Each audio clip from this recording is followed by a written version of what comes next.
Տարածքը որպես անասնաշենք պետք է ծառայեր, մի քիչ ծառայեց, էլ չի ծառայում ու չի էլ ծառայելու։ 20 թվին ես հողամասն առել եմ, 21-ին ձեռնարկել։ Կոնկրետ օրեր ամիսնին էլ կարամ ասեմ, եթե շինթույլտվությունը բերեմ։ Վերջը սարքեցինք, ես իմ տղի անունից, իմ անունից, ու ոնց որ այդ մի տարվա կտրվածքով ժամկետի ընթացքում իմ տղեն գնաց մոբ։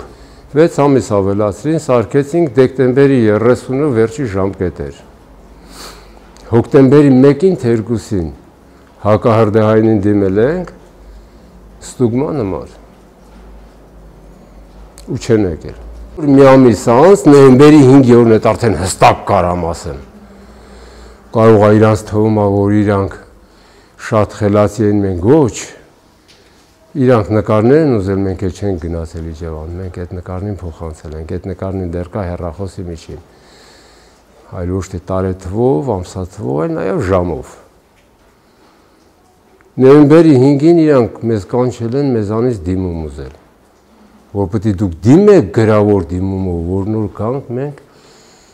ստուգման։ Գրավոր դիմում նստացել են, բա մենք ժամանակ չունենք, մենք շատ ծանրաբեռնված ենք, կարող է դուք չհասցնեք։ Հետո եկավ ինչ որ կար բաներ, որ մի քիչ ստանդարտին չհամապատասխանող արել եմ դա ես։ Ինչի մասին է խոսքը։ Այ հենց այդ հոտի տակի պանելի։ Այս 4-6 սունի տակը պետք է լեր 60 տումբեր, ես ամբողջ տակը պանել եմ շարել, այդ դրսից կարաս տենաս։ 6 մետրանոց պանել եմ շարել սաղ, վերջը դրա համար պատժվել եմ, տուգանվել եմ, տուգանքը մուծել եմ, չեկերը կա, բասին սեսմա եզրակացություն է պետք։ Տուգանքը դեռ քիչ էր, սեսմա եզրակացության համար տայել եմ նորից վճարով է ամեն ինչ, վճարել եկել են գումարը, տվել եմ եկել են մարդիկ հաստատել, որ կարելի է։ Մի խոսքով Սիմոնյան Սամվելը դեկտեմբերի 30-ին ժամը 12-ին ավարտական ակտը առանց ստորագրելու, առանց պեչատելու տվել է մեզ։ Ժամը 2-ին աշխատանքային ժամը վերջացավ։ Ինքը 12-ին տվել է, ժամը 2-ին աշխատանքային ժամը վերջացավ։ Նախատոնական օրերա, ընդմիջումից հետո մարդիկ գործի չեն գալ։ Էլ ես չեմ կարող հասնեմ Երևան, հաստատեմ դա ու նորից գամ։ Խոստացել են, որ այս շենքն արժի 11 միլիոն իր արժեքը։ Դրա 70% որպես սահմանամերձի փոխհատուցում պետք է ալի։ Ես այս շենքի վրա ծախսել եմ 14 միլիոն եւ ոչ մի կոպեկ չեմ ստացել։ Այսինքն մի անձի թե զերո։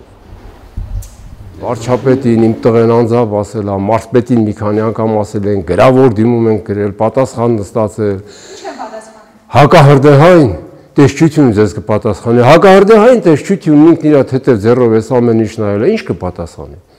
Ուղղակի ինձ հետաքրքիր է, մի ամիս խի իրանք չպատասխանեցին ոչ մի բան, չասին ոչ մի բան։ Մի ամիս հետո որոշեցին, որ պետք է մենք գրավոր դիմում տանք։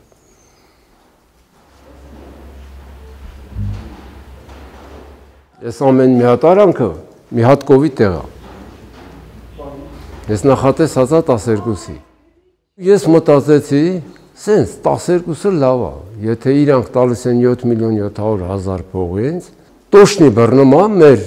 Հայաստանի գներով 10 հատ կովի արժեք։ Ես էլ ասի 10 հատ կովը կառնում, մեր տեղականը կվերացնենք, եթե այդ կովը մի օրվա մեր տալիս է 35-40 լիտր կատ, յուղայնությունն ավելի բարձր, այդ կովերից կպահենք։ Էնել ստացանք հակառակ տեսարանը, ոչ են պահեցինք, ոչ են են։ Են վերևը, այ են վերևի, ամենավերևի ուգլը, 7 մետր բարձրն է, եթե 12-13 աշխան ցուրտ լունդուն, ընդի սվարական ես, ամբողջ օրը ունդին գազ, երևի 40-45 աստիճան, տակ ջուրն էլ չօգնե բաղնիքին։ Դու ոնց կարաս այդ ամեն ինչը մարսես։ Լրիվ ձեր ձեռքերով է կարել։ Լրիվ։ Վարկ է վերցրել, դեռ ունեմ մի քիչ։ 5 մեկ եմ եկալել, 5 երկրորդ անգամ, 3 երրորդ անգամ, չհաշված մեր դրած եկամուտն են։ Բա հիմա էլ անասուն չեք պահում։ Չունեմ, ոչ մի բան չունեմ։ Խորհրդային տարիներին մեր գյուղում հստակ թիվ չեմ կարող ասեմ, բայց կարող ասեմ, որ մեր գյուղում երևի 20 ընտանիք որ անձնական կովա ունեցել։ Այդ 20 ընտանիքից մինը մենք ենք ելել։ Իսկ խորհրդայինի փլուզումից հետո արդեն մենք պաստայանն ենք ունեցել։ Ու քիչ չենք ունեցել, շատ ենք ունեցել։ Հիմի չունենք։ Ընդհանրապես չունենք։ Այս ճագարին մի քանի ճագար ամնացել 4 ոտնանի, եթե կվերացնենք ու կբացնենք։ Չխնդրես բացել։ Մենակ ես չեմ, այդ թվին սաղ են։ Նոյեմբերյան ես նույն անասնաշենք սարքել ավելի մեծը, նայելա նույն Պատմություն։ ավելի վատ։ Արի գնանք տուն ցավատան։ Հիմա մեր շենքի գումարը կազմել 11 միլիոն, իրանը կազմել 48 միլիոն, ավելի վատ չէր։ Բայց հատուկ, արի գնանք տուն ցավատան։ Գալիս ես անդրա։ Որ գաս գնանք տուն,